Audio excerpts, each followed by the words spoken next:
गूंज। रात के ठीक 1 बजे तेज बारिश और कड़कड़ाती बिजली में अपने घर की बालकनी में खड़ी सुमन खोई खोई कुछ सोच रही थी। अंदर आ जाओ ना। उसके घर के अंदर से आवाज आती है।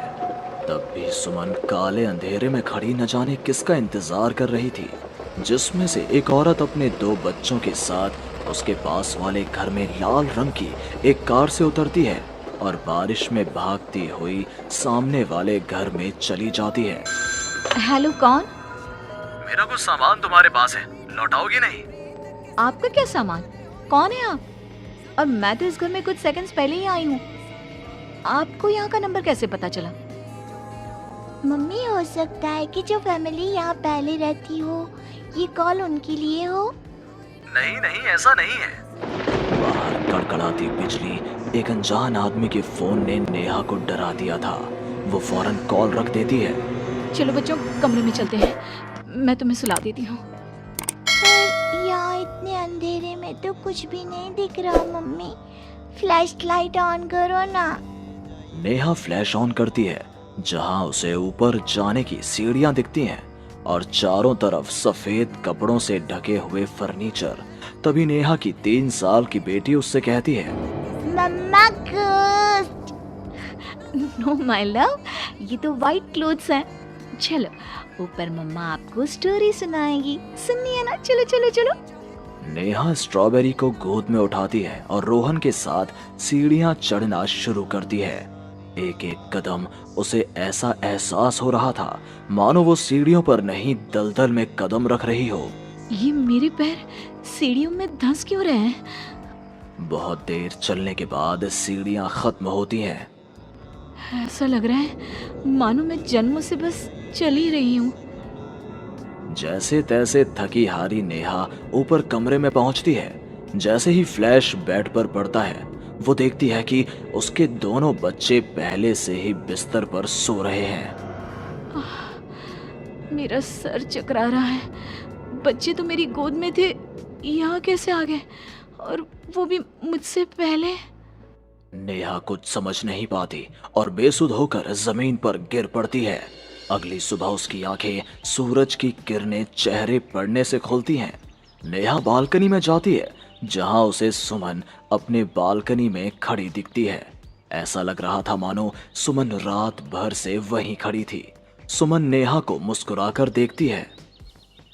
हेलो, मैं यहाँ कल ही शिफ्ट हुई हूँ। मेरे हस्बैंड का यहाँ ट्रांसफ़र हुआ है। आसपास कहीं घर ही नहीं मिला, तब 40 किलोमीटर दूर यहाँ ये घर मिला। आप यहाँ पर कब से हैं? पता नहीं, सालों हो गए, यहाँ कोई आया ही नहीं। पर अब तुम आई हो तो राहत सी लगी। आओ ना घर पर। हाँ हाँ, क्यों नहीं, मुझे भी कंपनी मिल जाएगी। वैसे कल रात ना यहाँ कुछ अजीब महसूस किया मैंने।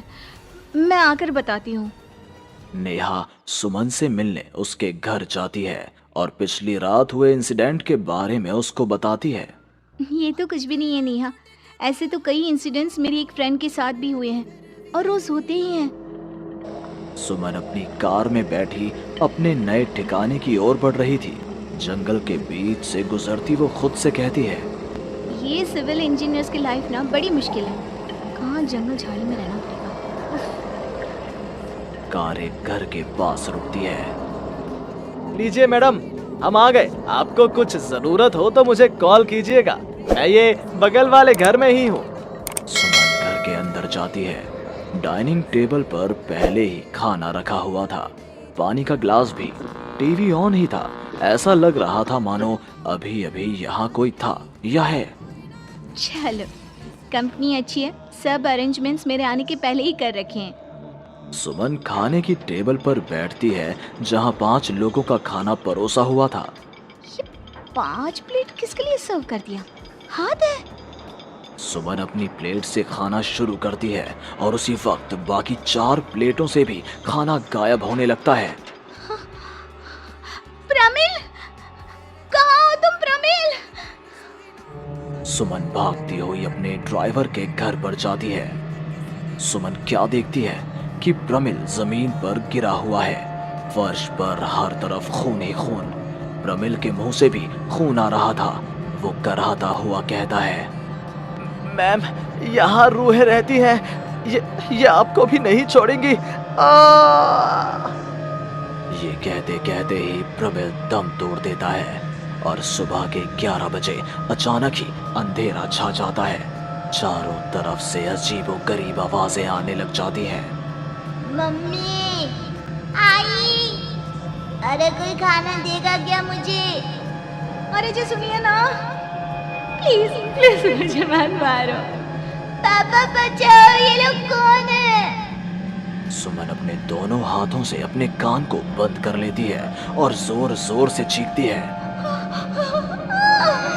अचानक एक सन्नाटा चारों ओर फैल जाता है। सुमन प्रमिल के घर से बाहर निकलती है।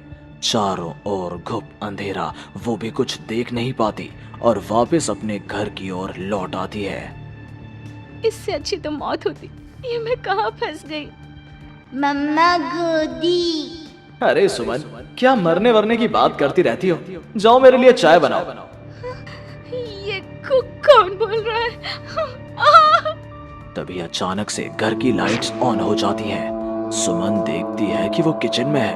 उसके ठीक बगल में एक औरत, जिसके बाल उसके चेहरे की ओर थे, गैस के फ्लेम में अपने दोनों हाथों को पका रही थी। तुम कौन हो? कौन हो तुम? और यहाँ क्या कर रही हो? इनको बहुत पसंद है मेरे हाथों का खाना, तो मैं भी चखवा दूं क्या? कर्कश आवाज में ये कहती हुई वो औरत झट से सुमन के हाथों को आग में डाल देती है। सुमन चीखती रहती है, पर वो औरत उसके हाथों को नहीं छोड़ती। तुम्हारे पेट में एक बच्चा है ना, सूंघ लिया मैंने। और औरत ये कहती सुमन के पेट पर हाथ फेरने लग जाती है और उसके पेट में हाथ डालकर मांस का टुकड़ा बाहर निकालकर खा लेती है। मेरा बच्चा। ये तो कुछ भी नहीं, उधर देखो। वो औरत दीवार की तरफ इशारा करती है। दीवार पर खून के ऐसे धब्बे थे मानो नवजात शिशुओं को उसी दीवार पर पटक पटक कर मार दिया गया हो। तभी वहां लगभग 5 साल का एक बच्चा आता है। उसका शरीर पूरा सफेद और आंखें काली थी। माँ, भूख लगी है। वो औरत अपने आग में सेके हुए हाथ को वहीं पास में पड़े चाकू से काटकर बच्चे को खाने को दे देती है। सुमन तो समझो अब मर ही चुकी थी। इतना कुछ देखने के बाद कौन ही जिंदा रह सकता था। अब उसका शरीर भी गवाही दे रहा था। एक कदम भी चलना मुश्किल था। वो दीवार को पकड़ पकड़ कर बाहर हॉल में आती है, जहां डाइनिंग टेबल पर 5 लोगों को बैठा देखती है। बिना सर का एक आदमी टेबल पर अपने बीवी और 3 बच्चों के साथ बैठा था। सभी सुमन की ओर देखते हैं। मम्मी, तुम मेरी मम्मी बनोगी। यहाँ हमारी जैसे बहुत से लोग रहते हैं, बहुत सारे। फिर उस लड़की का क्या हुआ? वो अब जिंदा है? हाँ, उन लोगों को एक जिंदा इंसान भी चाहिए था, जिसे वो रूहें रोज मारे, रोज। पता नहीं कितनी ही रूहें हैं, आज भी 1-2 तो दिख ही जाती हैं। वो लड़की तो बस निकलने का राह ढूंढ रही है, पर वो निकलेगी कैसे? क्या कोई तरीका है? हाँ, किसी और को उन रूहों के हवाले कर देना, यही एकमात्र रास्ता है। तो इसने किसे उन आत्माओं के हवाले किया?